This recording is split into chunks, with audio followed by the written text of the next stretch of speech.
Si quelqu'un qui marche sur le feu prend le temps d'arrêter de regarder ses pieds, prend le temps de stresser sur est-ce que c'est chaud, est-ce que c'est ci, est-ce que c'est ça, il va être immobilisé, il va se ralentir et c'est ces détails-là qui vont faire qu'il va se blesser, qu'il va se brûler. C'est la même chose en business. Cessez de regarder les détails et qu'est-ce qui vous sépare de l'objectif. Ça va faire toute la différence. Il y a un monde de possibilités et d'opportunités qui peuvent s'ouvrir.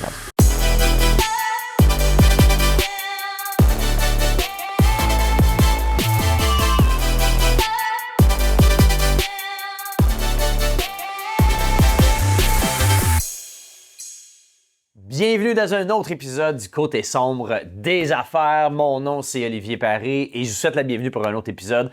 Alors qu'on parle dans notre podcast du côté sombre des affaires, des choses qui sont moins sexy, moins glamour du monde des affaires et qu'on va dans le côté qui est moins le fun, qui est plus difficile parce que être en business, être entrepreneur, ben c'est pas toujours facile. C'est pas aussi beau, pas aussi rose que ce qu'on peut peut-être imaginer de l'externe. Vous avez vu peut-être dans les dernières semaines un paquet de nos dernières entrevues d'entrepreneurs de plein de domaines qui aujourd'hui sont à la tête d'entreprises, des leaders dans leur domaine qui réussissent, qui ont beaucoup de succès. Et si vous êtes arrêté à écouter leur parcours, leur histoire, eh bien, c'est tissé de défis, d'embûches, de jambettes, de challenges. Et ultimement, c'est tous ces défis-là, ces enjeux-là qui permettent aux entrepreneurs de grandir, d'évoluer, d'apprendre, de s'améliorer et ultimement de réussir à connaître un jour du succès puis de profiter en fait de tous ces belles apprentissages-là pour devenir des entrepreneurs, des personnes, des hommes, des femmes accomplis.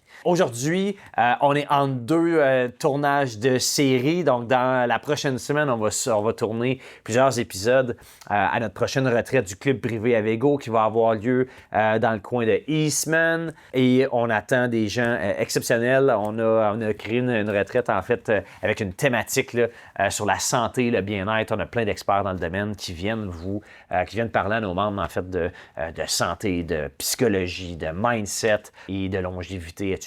Donc, ça va être vraiment une belle retraite et vous allez avoir la chance de voir un paquet d'entrevues. On va tourner plusieurs entrevues lors de cette retraite-là qui vont sortir au courant de l'automne. Aujourd'hui, avec vous, ce que je veux vous parler, en fait, je veux vous parler des erreurs les plus répandues, les plus fréquentes que j'ai vues dans ma carrière. Donc, j'ai débuté dans le domaine financier en 2006.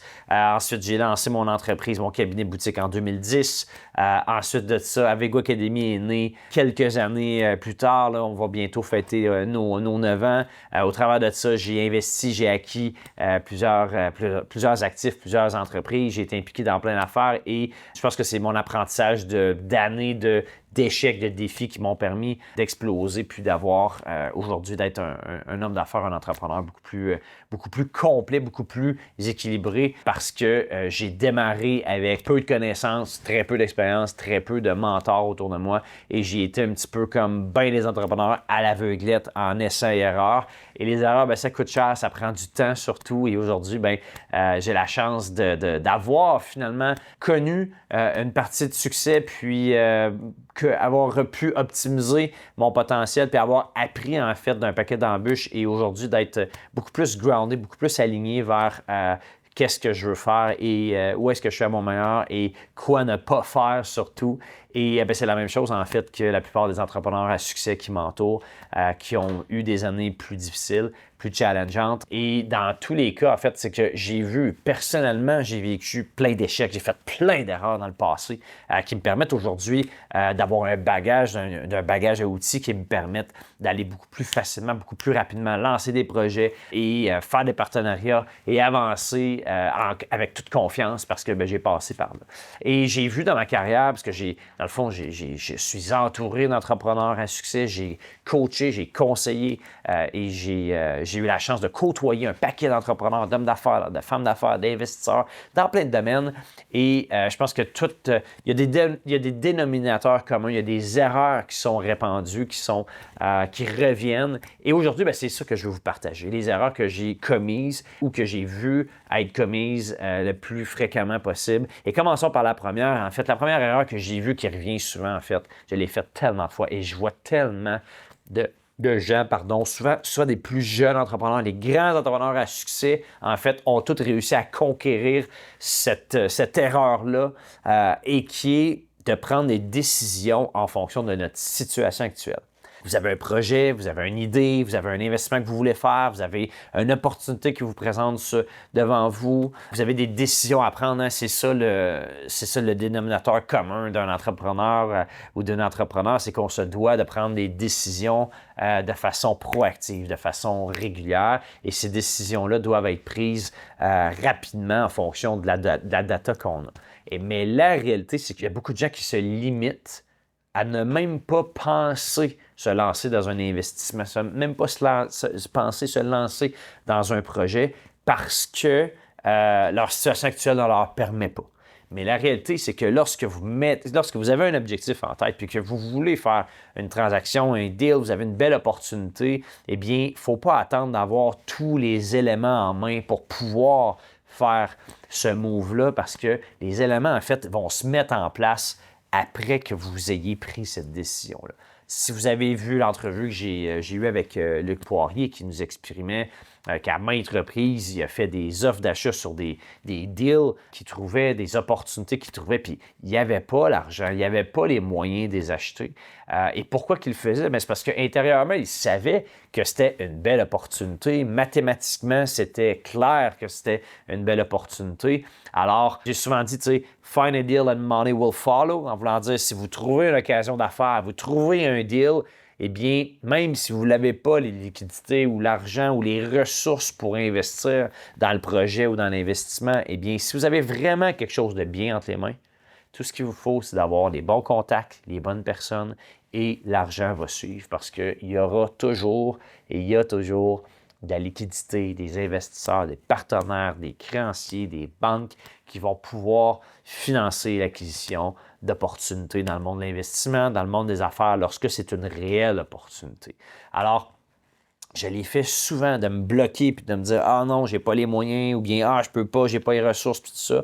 L'important, en fait, c'est de savoir où est-ce qu'on va aller. Est-ce que c'est littéralement une vraie bonne opportunité? Est-ce que j'ai un deal entre les mains? Et si oui, les bonnes personnes, les moyens financiers, les ressources vont se présenter à vous et c'est important d'être en mouvement et juste de se permettre ça. Combien de fois vous vous êtes dit, je l'ai fait souvent, je l'ai vécu en fin de semaine avec quelqu'un qui est venu à un workshop à Vego, qui était responsable des ventes, petite entreprise en grosse croissance, mais toutes les ventes dépendent de lui.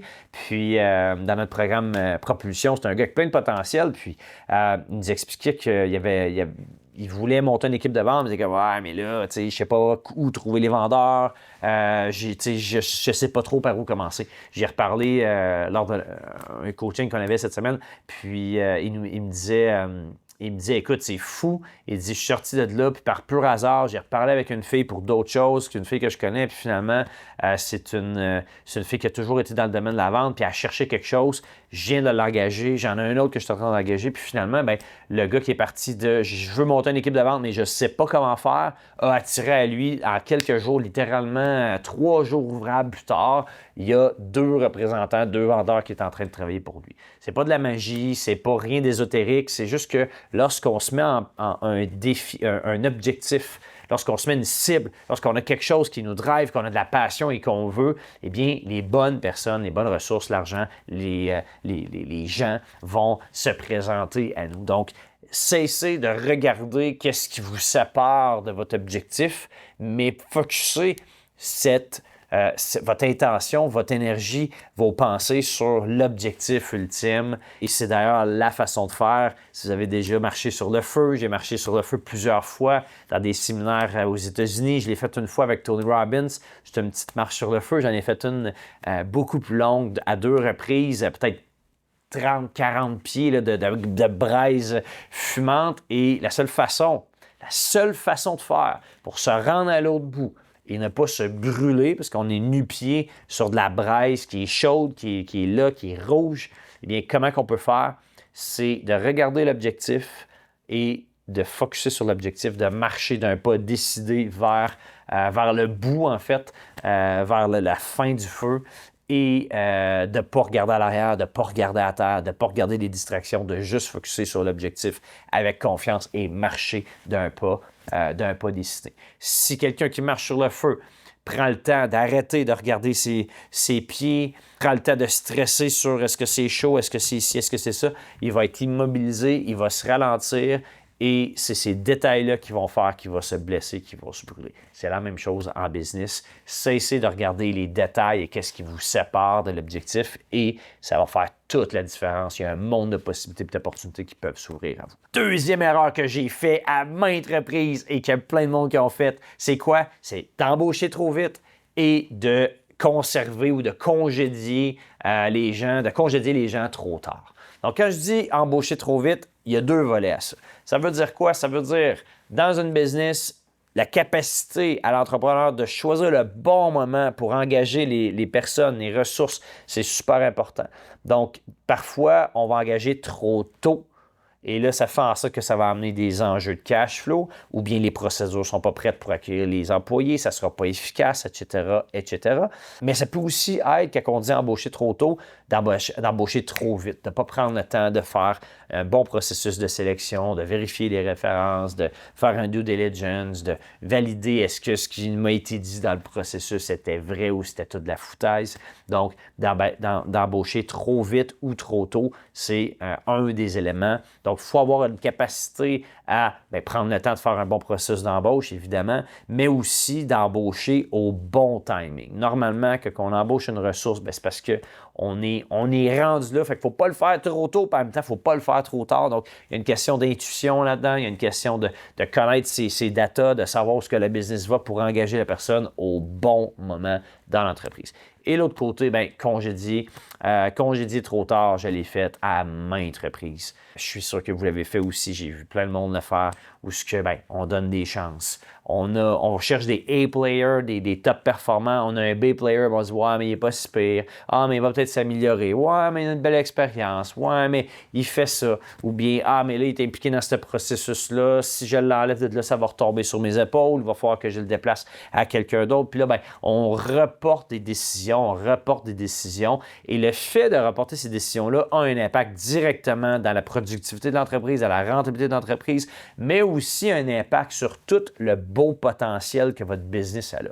Quand vous traînez des boulets, quand vous traînez des personnes, et comprenez-moi bien, je ne pense pas qu'il y a de mauvaises personnes, c'est surtout des personnes au mauvais endroit qui ne fitent pas avec votre vision, avec vos valeurs ou avec qu'est-ce que vous cherchez ou est-ce que votre stade d'entreprise, peu importe, c'est rien contre les individus, c'est juste que il faut réussir à avoir des top performants, des gens qui sont alignés avec ce qu'on veut et qui nous permettent de bâtir avec eux plutôt que de douter de eux et d'avoir des doutes constamment. On dit de douter le doute. Alors des fois, il faut douter le doute lorsqu'on n'est pas sûr, lorsqu'on a le doute, mais en termes de relations interpersonnelles, en termes d'employés, lorsqu'on commence à douter de nos employés, de ne pas leur faire confiance, c'est souvent signe que c'est peut-être pas la bonne personne, ou du moins, assurément, il y a des ajustements à faire. Alors, prenez le temps de faire les ajustements rapidement. Ayez les conversations difficiles. Combien de fois que je l'ai fait?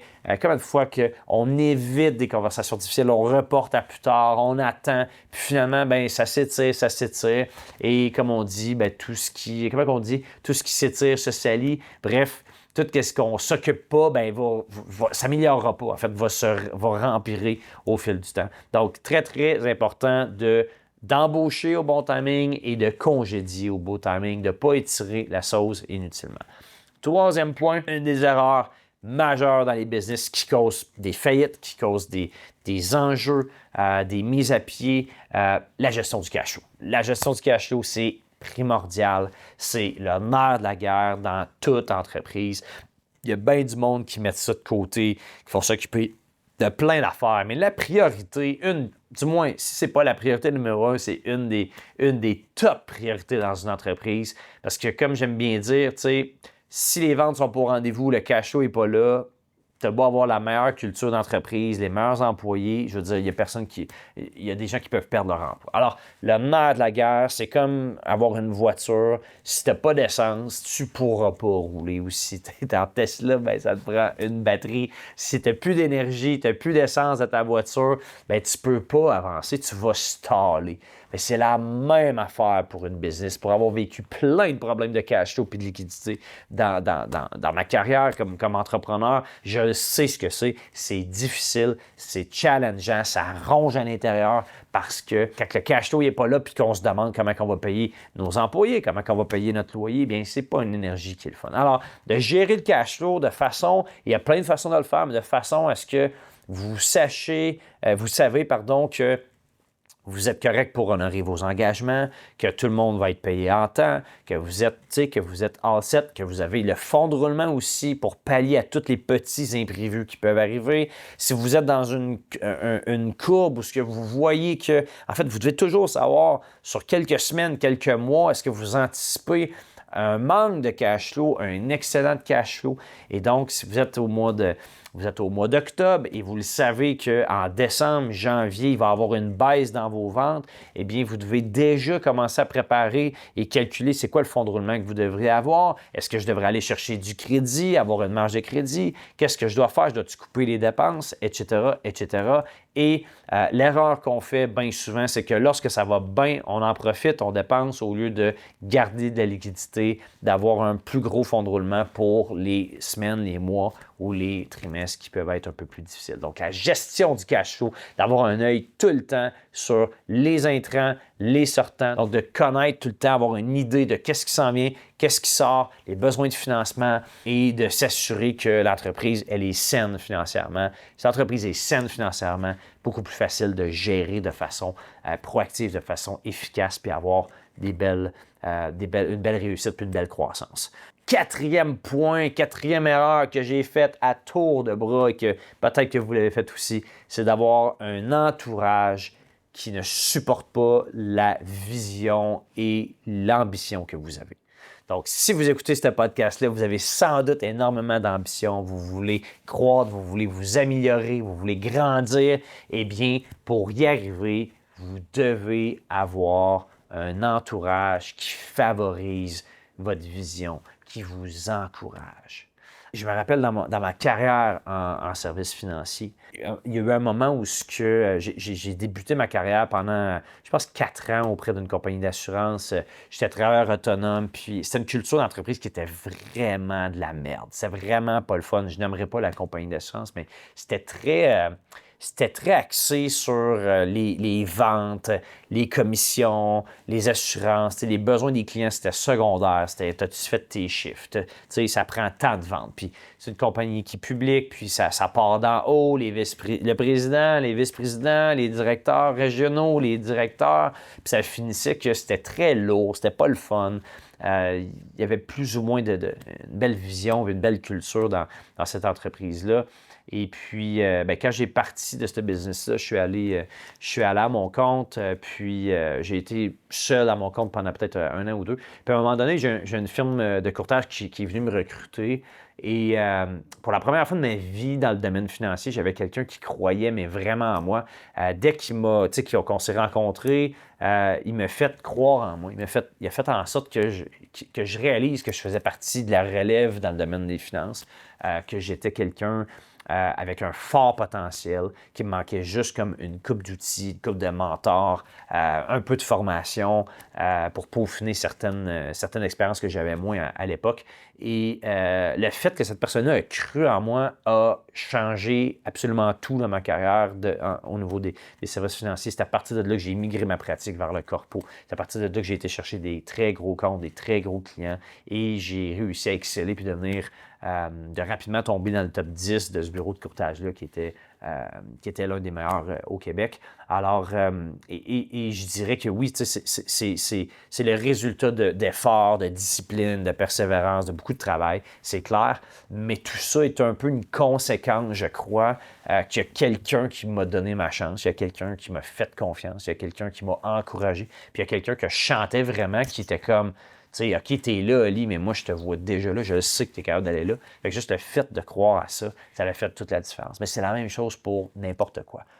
C'est qui qu'on a dans notre entourage qui nous voit où ce qu'on est, ou qui nous voit en bas de ce qu'on est, ou est-ce qu'il ne croit pas que c'est possible pour vous d'atteindre la personne ou l'objectif que vous avez. Donc, dans tous les cas, on est tous à un endroit et on souhaite tous s'améliorer, se propulser, s'améliorer et devenir la meilleure version de nous-mêmes. Donc, il y a où est-ce qu'on est en ce moment, qui est sans doute pas mal mieux que où ce que vous étiez il y a quelques années. Surtout si vous écoutez des podcasts comme celui-ci, bien, c'est parce que vous voulez apprendre, vous voulez vous développer à votre meilleur, tout comme moi. Et j'ai fait plein de cheminements dans les dernières années, mais j'étais encore très loin de la personne que je veux devenir. On veut tout le temps s'améliorer. Alors, pensez-vous que ça va faire la différence si votre entourage vous voit déjà où est-ce que vous voulez aller et où est-ce qu'il vous encourage à être et devenir la personne que vous savez intérieurement que vous voulez devenir? Ou bien s'ils pensent encore que vous êtes la personne que vous étiez il y a plusieurs années. Il y a quelques années, je parlais avec quelqu'un dans mon entourage familial, puis tu sais, j'ai réalisé que la personne me voyait encore comme le petit ado avec plein de défauts, puis plein d'erreurs et tout ça, tu sais, comme quand j'avais 16 ans. Puis, tu sais, j'ai comme fait « Wow! » J'ai dit « Ça n'a pas de bon sens. » Tu sais, je suis tellement plus la même personne. J'ai tellement évolué dans les 15-20 dernières années. Puis, je me rends compte que la personne, tu sais, elle avait plein d'amour pour moi. Par contre, elle me voyait dans sa perception. Elle pensait que j'étais encore la personne que j'étais il y a 10-15 ans. Et c'est la raison pour laquelle que quand on évolue, lorsqu'on fait de la croissance personnelle, lorsqu'on grandit, quand on voit des gens qui viennent chez Avego, qui évoluent, qui s'améliorent, qui changent, bien, à un moment donné, par la force des choses, il y a des relations qui s'éliminent ou des relations qui se tassent graduellement parce qu'on se rend compte que la relation qu'on avait supportait l'ancienne version de nous-mêmes ou du moins la version qu'on a déjà été mais qu'on veut laisser de côté. Donc, si vous aspirez à aller plus loin, à vous améliorer, à devenir une meilleure personne, vous devez avoir dans votre cercle proche des gens qui vous aspirent, qui vous inspirent et qui aspirent à ce que vous puissiez aller à votre plein potentiel et qui vous voient déjà où est-ce que vous voulez être.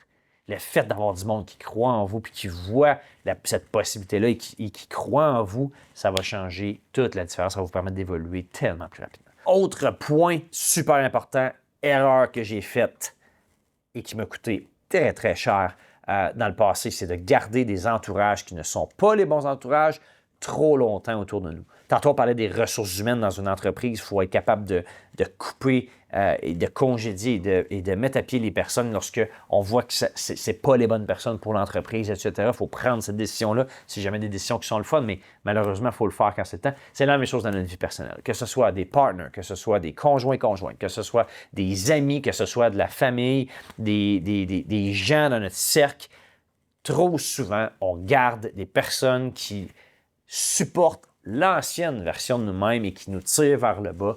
Et tout ce temps-là, on passe à côté de plein de belles choses. La vie est une question d'énergie et plus que vous allez être tiré vers le bas, plus que vous allez avoir des boulets ou des relations qui vous gardent dans le passé, qui vous gardent dans votre ancienne identité, dans votre ancienne version de vous-même, eh bien, plus longtemps, vous allez vous empêcher de pouvoir passer au prochain niveau, d'atteindre la meilleure version de vous-même, de devenir cette personne que vous ambitionnez ou du moins que vous avez comme ambition de devenir. Donc, vous avez toute une identité propre à vous et vous avez toute une identité, une personne que vous voulez devenir. Moi, en tout cas, c'est comme ça. Je suis aujourd'hui la personne que je voyais que je pouvais devenir il y a 10 ans. Puis aujourd'hui, ben, je me regarde, puis je regarde dans 10 ans, puis je sais la personne que je veux devenir. Alors, il faut que je réalise qu'à toutes les fois que j'ai des gens qui m'empêchent ou qui me limitent ou qui me gardent dans l'ancienne version de moi-même, eh bien, je me dois de les laisser aller, de les laisser sortir de ma vie. Et je vous invite à le faire parce que je l'ai vu à maintes reprises. Je l'ai vécu, mais je l'ai vécu à maintes reprises. Des gens avec tellement de potentiel. Mais tu regardes ça, puis ils passent leur fin de semaine avec du monde qui ne font que les garder où ce qu'ils sont, où est-ce qu'ils étaient, au lieu de les aider à se propulser vers où ce qu'ils veulent aller. Donc, je ne sais pas si vous avez remarqué, mais il y a un dénominateur commun dans bien des points que je viens de vous dire, et c'est l'entourage et les gens que vous côtoyez. C'est d'une importance capitale. C'est une des erreurs qui revient fréquemment chez les entrepreneurs et chez les gens en général. Une autre des erreurs qui est revenue, que j'ai fait pendant plusieurs années au début de ma carrière et dont plusieurs personnes font, de donner énormément de valeur au savoir-faire et beaucoup moins, et pas assez de valeur en fait, au savoir-être. Donc, autant que c'est important de développer notre expertise, nos compétences, puis d'être bon, d'être expert dans ce qu'on fait, peu importe le domaine, c'est tout aussi important, sinon plus, de savoir travailler notre savoir-être, donc notre personnalité, nos valeurs, notre énergie, comment qu'on est, comment qu'on se présente, de vaincre les démons du passé, des croyances limitantes, bref, de travailler sur soi. Donc moi, je me rappelle au début de ma carrière, quand j'ai commencé aux études en gestion financière à 19 ans, en service financier à 20 ans, j'ai passé là, les 5 premières années, 5, 6, 7 premières années à ne faire pas qu'une chose, parce que je faisais de la croissance personnelle quand même, mais je mettais énormément d'importance à développer mon expérience, mon expertise, mon savoir-faire. Et je pense que c'était nécessaire de le faire à ce moment-là. Mais à un moment donné, j'ai réalisé que ce qui limitait ma croissance, c'était plus les stratégies d'affaires, c'était plus le savoir-faire, c'était plus de devenir meilleur dans telle chose dans le monde des affaires, whatever. C'était bien plus de travailler sur moi-même, d'apprendre sur moi-même, de m'améliorer comme individu, éliminer mes croyances, mes pensées, mes habitudes, etc., etc. Puis, il y a eu un moment où j'ai shifté, puis j'ai commencé à faire beaucoup plus de croissance personnelle, puis beaucoup, beaucoup plus de travail intérieur que de travailler sur le savoir-faire. Donc, je pense que le savoir-faire est tout à fait important. On se doit d'être bon dans ce qu'on fait, dans notre carrière, dans notre expertise, mais dans tous les cas, on se doit de travailler sur soi. C'est d'ailleurs pourquoi on fait autant de croissance personnelle chez Avego, même dans nos retraites où on est entouré de gens à succès, de gens qui ont connu un paquet de succès. Une des choses qui est un dénominateur commun lorsqu'on passe des gens qui appliquent pour notre club privé en rencontre, en entrevue, on a un processus de sélection et je rencontre toujours les personnes après qu'elles aient rencontré mon équipe. Puis, ce qui revient tout le temps, c'est qu'ils veulent continuer d'apprendre, qu'ils veulent continuer à s'améliorer. Ils sont bons, ils peuvent en montrer à plein de monde. Ils pourraient être formateurs à l'avant. Tous nos membres du club privé pourraient tous être à l'avant puis inspirer, former, donner des trucs à tout le monde. Mais malgré tout ça, ils réalisent qu'ils sont des éternels étudiants, qui veulent continuer à s'améliorer, qui veulent continuer à peaufiner leur business, qui veulent continuer à être meilleur, dans le fond, puis à s'inspirer des autres personnes.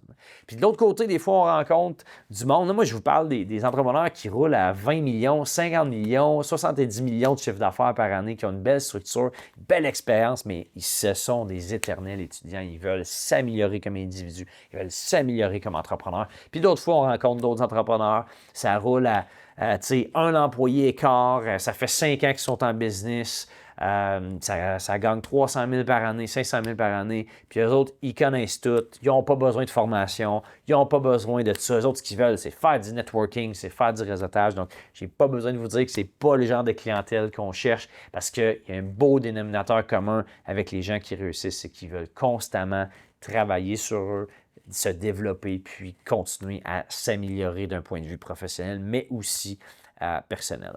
L'autre point qui est super important, une erreur qu'on fait souvent, c'est qu'on sous-estime en fait ce qu'on peut faire en 5 ans, 10 ans, et on surestime ce qu'on peut faire en 1 an, 6 mois, 3 mois.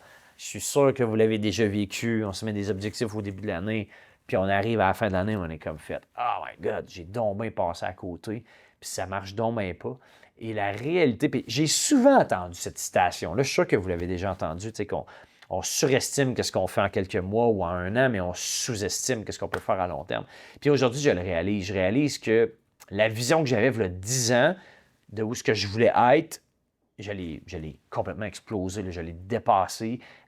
Et aujourd'hui, je suis comme, wow, j'aurais pu penser encore plus grand. Ce que je pensais il y a 10 ans, bien, c'était encore plus que ça. C'est juste que, comme je disais à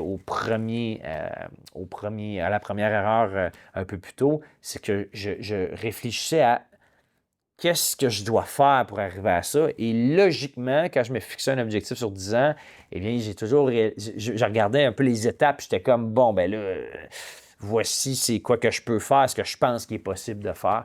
Mais sur 10 ans, il y a tellement de choses qui peuvent se passer, des rencontres que vous pouvez faire, des expériences, des décisions, des personnes qui vont vous être recommandées, que vous allez rencontrer, des opportunités d'affaires. Il y a tellement de choses qui peuvent brasser les cartes puis qui peuvent changer complètement votre trajectoire. Donc, quand on fixe des objectifs sur 10 ans, c'est important de les prendre et de les avoir extrêmement ambitieux. Il faut que ça nous motive. Et l'important, c'est pas de savoir comment on va faire pour y arriver. C'est pas important. Et ça, c'est l'erreur d'ailleurs numéro 1 des gens qui se fixent des objectifs, c'est qu'ils fixent des objectifs en se demandant comment ils peuvent faire pour y arriver. Mais la réalité, c'est que pour atteindre des grands objectifs, on doit avoir des objectifs long terme, qu'on n'a aucune calice d'idée, excusez le mot, mais qu'on n'a aucune idée comment on va faire pour y arriver. Et là, après ça, lorsqu'on break down sur 5 ans, bien, logiquement, je devrais arriver à peu près à tel milestone si je vais atteindre ça dans 10 ans. Après ça, sur 3 ans, sur 1 an. Et là, après ça, d'arriver avec des objectifs sur un trimestre, un mois, qui sont peut-être un petit peu plus réalistes, mais c'est la constance, c'est un petit pas par petit pas à chaque semaine, à chaque jour, à chaque mois, à chaque trimestre, qui fait que bien, après 1 an, 3 ans, 5 ans, 10 ans, on va atteindre notre vision puis nos objectifs. Donc, ne vous découragez pas si vous avez surestimé ce que vous pouviez faire en quelques mois ou 1 an, 2 ans. Mais gardez en tête que vous avez sans doute sous-estimé ce que vous avez faire et continuez d'avoir des grandes ambitions, même si vous ne savez pas comment faire pour y arriver. Les bonnes ressources, les bonnes personnes, les bonnes occasions vont se présenter en vous d'ici là. Une autre chose qu'on sous-estime, c'est le repos. Le repos, les vacances, on est souvent, quand on est en business, on est souvent trop occupé, on trouve qu'on n'a pas le temps, puis ça va vite, puis ça va vite. Le meilleur moment pour prendre un temps de repos, de vacances, c'est quand vous n'avez absolument pas le temps. Quand votre assiette est pleine, quand vous ne savez plus où donner de la tête, lorsque vous êtes overwhelmed, que vous avez juste plus de temps, eh bien, c'est le meilleur moment pour dire, OK, là, ça ne marche plus, il faut qu'il y ait quelque chose qui change, je dois me retirer. Depuis des années, je voyage énormément, je prends beaucoup de vacances et je prends beaucoup de vacances, oui et non. En fait, avant, je prenais beaucoup de vacances, maintenant, j'en prends un peu moins. Je prends plusieurs fois des petits moments de repos et je voyage beaucoup parce que ça m'inspire et je m'arrête, je sors de mes opérations et je me dois et je m'en fais une responsabilité comme père de famille, comme président d'entreprise, de tout simplement me forcer, de m'obliger, de m'exiger des temps où ce que je sors de mon day-to-day, où ce que je prends le temps de réfléchir, que je me challenge, que je vois mes objectifs, que je repense à qu'est-ce que je veux, ma trajectoire, est-ce que je suis encore aligné avec mes objectifs long terme, est-ce que c'est encore ce que je veux, est-ce que ce projet-là, ça fait encore du sens et que je challenge. Et c'est dans ces moments-là de réflexion, même quand on n'a pas le temps, où ce qu'on a des idées, où ce qu'on prend des décisions stratégiques, les décisions les plus importantes que j'ai prises et que les gens à succès prennent, c'est pas au day-to-day. Au day-to-day, on règle des choses importantes à régler qui sont là, c'est nos responsabilités. Mais les décisions stratégiques vont souvent se prendre lors d'un moment de recueil, lors d'un moment où on a une vision ou un point de vue différent du day-to-day. Une autre erreur qu'on fait souvent, demander des conseils et écouter les mauvaises personnes. Je suis sûr que vous l'avez déjà fait, je l'ai fait, j'ai vu plein de monde le faire. On va chercher, on n'est pas bon dans un domaine où on a besoin d'aide, on a besoin de ressources, on va chercher des conseils, on a un avis, puis là, on se fie là-dessus, on prend ça comme du cash, puis finalement, on se rend compte que la personne, c'était un B-player, c'était un C-player. Combien de fois j'ai eu des gens qui me conseillaient « Ah, fais ça de même » ou « Fais pas ça comme ça », puis ci, puis ça. Puis j'étais comme « Ouais, OK, ils connaissent ça plus que moi, puis je vais les suivre, puis on va écouter ça. » Puis finalement, après des mois, après des années de faire du surplace, finalement, tu te rends compte que c'était juste du monde qui savait pas, probablement qui ne croyait pas dans ma vision ou qui ne voyait pas où est-ce que je voulais aller ou qui n'avait tout simplement pas les compétences nécessaires pour me permettre de me conseiller vraiment comme il faut. Et finalement, tu t'entoures d'experts, tu t'entoures de spécialistes. Et ça, c'est tellement important. On le voit souvent, vous le voyez dans les entrevues du podcast, l'importance de s'entourer d'experts, des top guns. Vous avez besoin d'un avocat, vous avez besoin d'un notaire, vous avez besoin d'un courtier immobilier, vous avez besoin d'un comptable, vous avez besoin d'un fiscaliste, vous avez besoin d'un... Peu importe, allez chercher les meilleurs négociez pas leurs honoraires, assurez-vous de développer des belles relations, puis faites en sorte, ne cheapez pas là-dessus. Donc, souvent, on veut faire des économies de bout de chandelle, mais finalement, qu'est-ce qu'on cherche? C'est avoir de l'expertise. On ne cherche pas à avoir nécessairement le tarif le moins cher, mais surtout avoir le plus de valeur, le plus d'expertise pour pouvoir prendre les bonnes décisions. Fait assurez-vous et posez-vous cette question-là dans votre entourage proche, dans votre équipe, vos experts, vos professionnels, vos amis. Est-ce que vous avez les meilleures personnes pour vous supporter avec la vision que vous avez? Je parlais récemment avec une femme qui joint le club privé avec Go qui me disait, tu sais, j'ai toujours une bonne équipe et tout ça, mais là, je m'en vais à l'international, je suis rendu dans plein de pays. Puis elle m'expliquait, elle dit, tu sais, mon fiscaliste, il ne suit plus, le comptable, il ne suit plus, l'avocat, il ne suit plus. Puis là, comme c'est pour ça que je m'en viens dans le club privé avec Go, je me rends compte que toute mon équipe de professionnels, elle était bonne pour l'ancienne version de qui j'étais puis de l'entreprise, petite PME que j'avais. Mais là, la business explose. Je pense qu'il croît à peu près à 50 à 100% par année depuis 2 ans. Donc, faut que tu aies l'équipe autour de toi pour supporter cette croissance-là. Fait que c'est rien contre personne. C'est juste que il y a des relations, il y a des gens, il y a des experts qu'on a, ils nous amènent à un certain point. Puis à un moment donné, bien, dans certains cas, dans un monde idéal, on veut continuer d'évoluer avec ces personnes-là. Puis c'est ce qu'on souhaite tous. Mais à un moment donné, on est peut-être rendu ailleurs. Puis il faut s'ouvrir à d'autres contacts, d'autres experts et d'avoir les bonnes personnes qui nous supportent vers la vision qu'on a. Un autre des grosses erreurs qu'on fait, c'est quoi? C'est de prendre des décisions court terme versus des décisions long terme. Et ça, je l'ai vécu dans plein de projets, dans des investissements, dans mes entreprises. On a des décisions à prendre. Puis il y a tout le temps en business un impact monétaire. Et c'est de prendre une décision qui va être court terme. Donc, ce qui veut dire qu'on la prend en fonction de la situation actuelle ou comme les variables qu'on a actuellement, mais on sous-estime l'impact que ça va avoir à long terme. Donc, posez-vous la question, quand vous avez des décisions à prendre, est-ce que ça supporte ma vision long terme? Des fois, on me propose écoute, Olivier, on va le faire de cette façon-là, mais comme dans 6 mois, on va changer ça, puis on le fera de la bonne façon. Puis, des fois, dans des projets technologiques ou des trucs comme ça, on est comme, on veut mettre de quoi en place, puis finalement, on veut le faire vite, hein, on veut tout le temps tout ça pour hier. Puis finalement, on se rend compte que, you know what, je suis vraiment à 1 mois près de lancer plus vite ou d'atteindre mon objectif. Puis finalement, il va falloir que je change mon fusil d'épaule, que je change mes process, que je refasse le travail en double dans quelques mois. Ou bien, on prend une couple de semaines de plus, puis on le fait ça coche au début. Fait que ça aussi, c'est un point intéressant à envisager, de regarder tout le temps l'impact sur le court terme, mais aussi l'impact sur le long terme de vos décisions. Si j'avais une seule décision qui allait m'amener vers le long terme, vers où est-ce que je veux être, c'est quoi la décision que je prendrais? Et dernièrement, la dernière erreur que plusieurs ont fait, et c'est souvent ce qui distingue les gens qui réussissent vraiment beaucoup versus ceux qui réussissent moins ou qui échouent. Et c'est super important, c'est l'engagement que vous avez envers vous-même et envers votre succès. Peu importe ce que vous avez vécu, peu importe ce que vous allez vivre, dans tous les cas, vous devez vous faire confiance. On se doit de se faire confiance, de ne pas se laisser tomber, de se donner une tape dans l'épaule quand on a un beau succès, mais aussi de se permettre de se donner une tape sur l'épaule quand on se plante, quand ça ne va pas bien, quand on fait des erreurs, de juste se dire, you know what, je me suis planté là-dessus. C'est une erreur. J'aurais pas dû faire ça de cette façon-là. J'ai appris de cette façon-là. Je vais le faire autrement. Ou je vais ajuster le tir. Ou je vais recommencer. Puis comme l'échec fait partie du succès. C'est un peu ça le concept du podcast.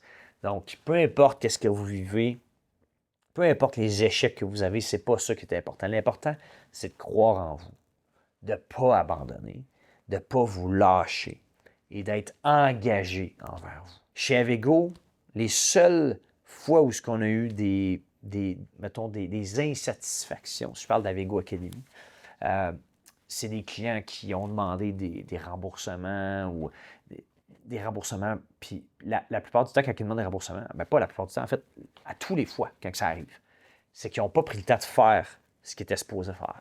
Ils n'ont pas pris le temps de se former, de se présenter aux événements, de se présenter aux formations, et de show up. Donc, il y avait un objectif. Ils ont dit, ça va m'aider à atteindre mon objectif. Puis finalement, ils se sont laissés tomber avant même de se donner la chance d'avoir essayé. Les gens qui essayent, qui viennent parmi nous, qui font nos programmes, qui font nos retreats, peu importe lesquels, il n'y a personne qui demande de remboursement ou qui sont insatisfaits. Tout le monde est satisfait. Ça apporte toujours quelque chose à différents niveaux. Il y en a que c'est exceptionnel, c'est un game changer. D'autres, ça amène plein de bonnes valeurs. Mais il n'y a pas personne qui fait nos programmes et qui peuvent arriver à la fin pour dire « Ah, ça a été de la merde, ça ne m'a rien apporté, etc., etc. » Les seules personnes qui disent que c'est moins intéressant ou qui sont insatisfaits, c'est parce qu'ils se sont laissés tomber en cours de route. C'est comme si vous voulez aller au gym, vous vous abonnez pendant 1 an, vous prenez un coach, bien, vous avez 2 choix. Vous vous engagez envers vous de « Je prends ma santé en main ». Peu importe ce qui va arriver, les hauts et les bas de la vie, je vais m'entraîner 2, 3, 4 fois par semaine. Je vais voir mon coach. Je me donne le temps d'avoir des résultats. Quand on change nos habitudes, eh bien, ça prend du temps. On ne voit pas des résultats la semaine d'après. Si vous allez au gym, oui, vous allez être un peu raqué la semaine d'après, mais ce n'est pas ça qui fait que vous allez avoir une autre énergie, que vous allez avoir perdu du poids, etc. Ça va prendre des semaines, des mois avant de commencer à avoir des réels changements.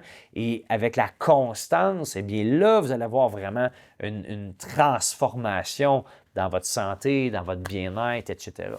Mais si vous choisissez qu'après 2 semaines, vous arrêtez de vous entraîner ou vous n'allez plus voir votre coach ou vous ne suivez pas le plan, bien, ça se peut-tu que vous n'ayez pas de résultat? Puis ça se peut-tu que vous soyez insatisfait?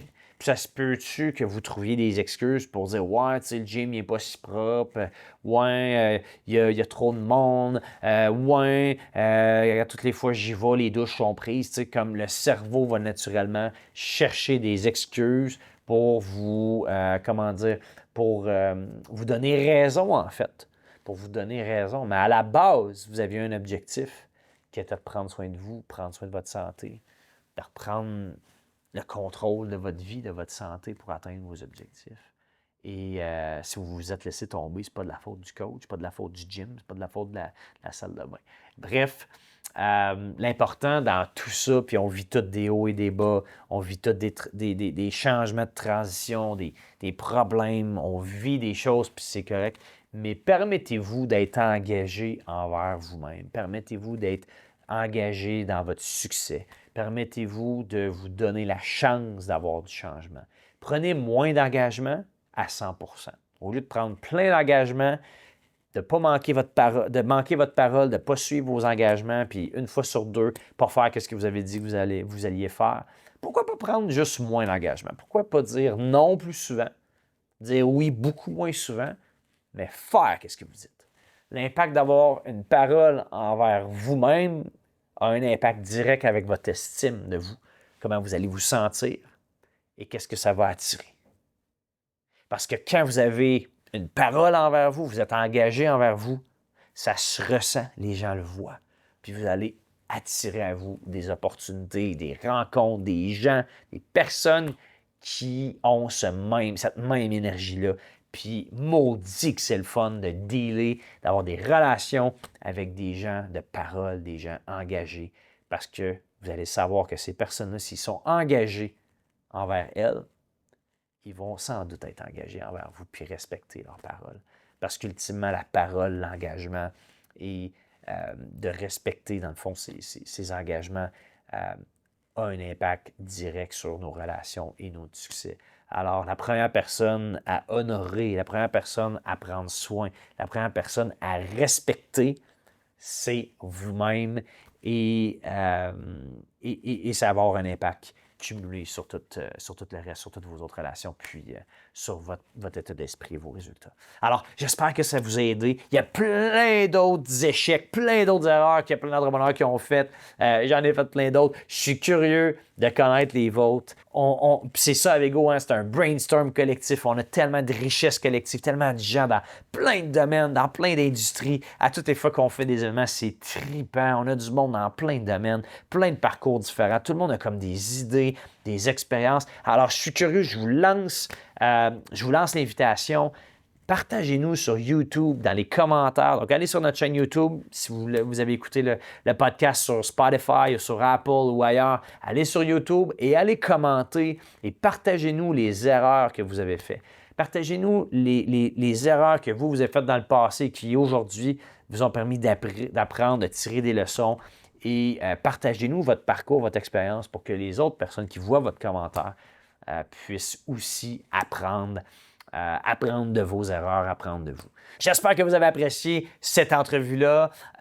Si oui, je vous invite à le commenter, mais aussi à le partager. Envoyez-le à des gens d'affaires, à des entrepreneurs, à des personnes que vous sentez que ça peut avoir de l'impact, que ça peut aider. N'oubliez pas de vous abonner sur nos plateformes, sur YouTube, Apple, Spotify, évidemment nos pages Facebook, Instagram, TikTok, on est partout, LinkedIn.